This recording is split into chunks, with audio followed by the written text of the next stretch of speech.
Hello, Faye, and anyone else who's interested. We'll take a look at this and try and add some smoothness to the water, basically duplicate the effect that a neutral density filter would give you. What you want to do, I have it opened up in Photoshop, is you're going to duplicate the background layer. So I can take it, drag it down to the new layer icon, get my duplicate out. We're going to use Gaussian blur, or Gaussian, however you want to pronounce that one. Come on down to blur, filter blur, Gaussian blur, and what I'm going to do is dial in my pixels until I get the right amount and just looking at the picture and sort of see if I can determine what looks good. And right there at this resolution, 6.4 is good. Now if you were working on the full version without the JPEG, it might be a completely different number. Just be aware of that. Hit OK. And I want to bring in my details again, though, so you have to mask it. Your mask is down here in the bottom right hand corner. Go ahead and click that. It brings it up. Right now it's a visible mask, so all of the blur is showing, and we actually want to flip that around. So if I hit Command I, that's going to switch me over to a black mask, which means it's hiding everything, and now I can draw back in the blur that I want. Go to my tool section, you click on your paintbrush, or it's B for brush, and on your color section, if it's not set to your default colors, you can hit D, which will set it to your default colors. And if you ever need to, you can hit X, will swap between your two colors that you have up there, white and black are your defaults. So make sure white is activated, so you're going to show that through. You're going to take your brush, size it appropriately, make sure that you're on 100% opacity, and just go ahead and start drawing in your blur. And I'm not going to do the dock or the pier because there's a lot of detail there. I don't want to lose all of it. Bring that across. And I'm going to zoom in a little bit. You can hit Command plus or Control plus on your keyboard to do that.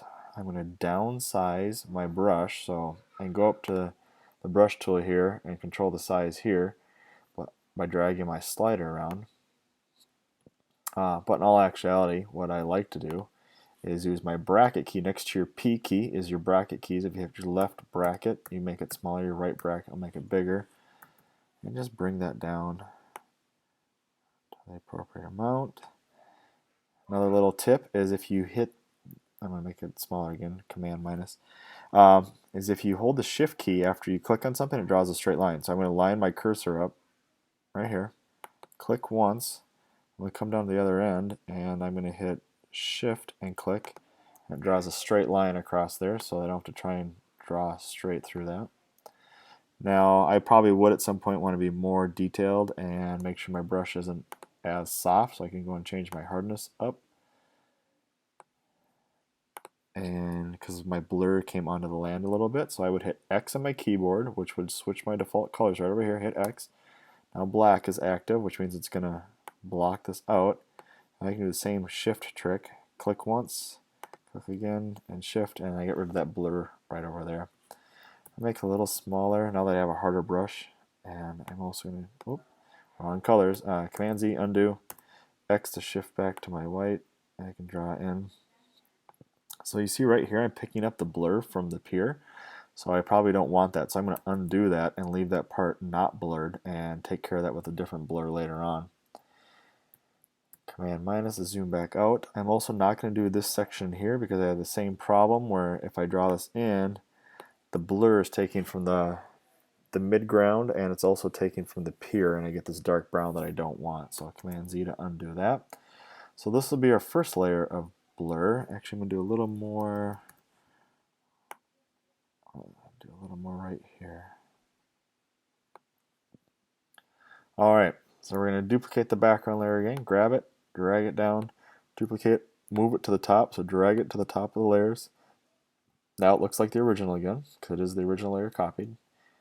Filter, blur, Gaussian blur. Now we're going to look at the pier, and I don't want as much of a blur because I want to keep a little more detail on that. And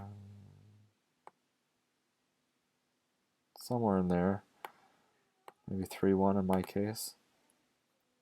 Once again, add your layer mask. And the other trick is if I hold the Option key, when I add my layer mask, it comes in already blackened out instead of white.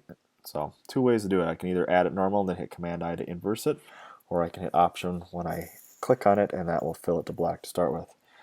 Alright, I need to let the section I want to see show through, so brush is already activated in my case. Come down, white is already selected, so that's good. And just drag through.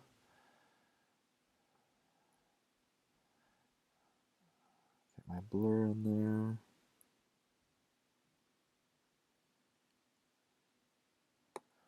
Just like that.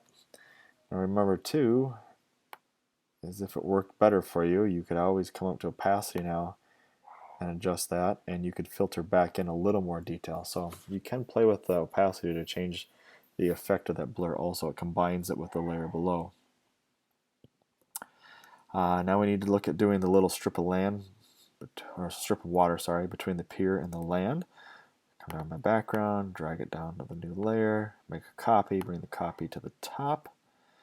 Everything's back crystal sharp again. Go up to filter, blur, Gaussian blur.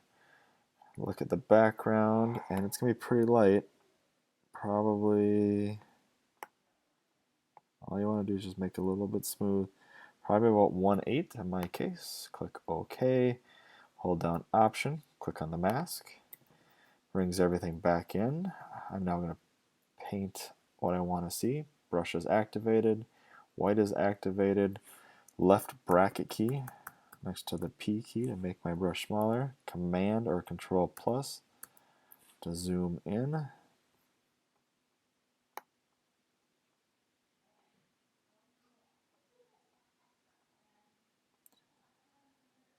And I am being just a little bit sloppy, so you would need to be a little more careful not to grab the pier in there, because if I drag over this pier like right here, I get those big brown splotches, so you do want to be careful of that.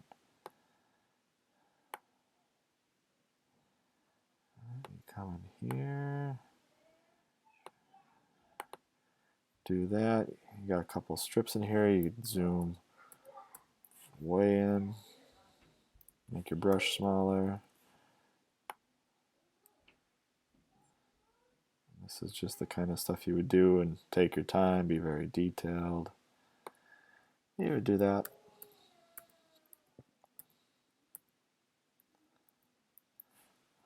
And there you go. Generally, it gets you that smooth water, and it's a lot of personal preference as to what you think, how much blur you want to add. I played with this once before I did the video, and I tried doing less blur on the clouds to get more, a better reflection of it, but it ended up I didn't care for as much, so I went to a little more blur. But you can stack as many of these on you want, revealing different amounts of blur for each section, and build the picture up to look exactly how you'd like it to. Hopefully this helps out. Let me know if you have any questions.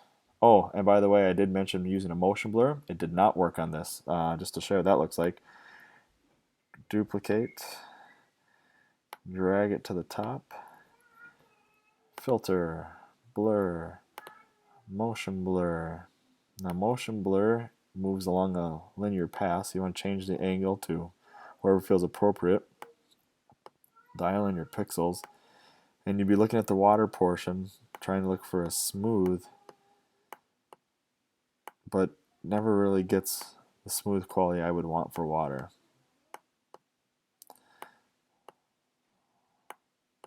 So maybe somewhere in there. Okay, mask it, brush, increase the size, right bracket key to make it bigger. And draw it in. So it gives you that streaked effect, which for some situations might be great, but I didn't particularly care for it for the water. So just for your information. All right, any questions, let me know.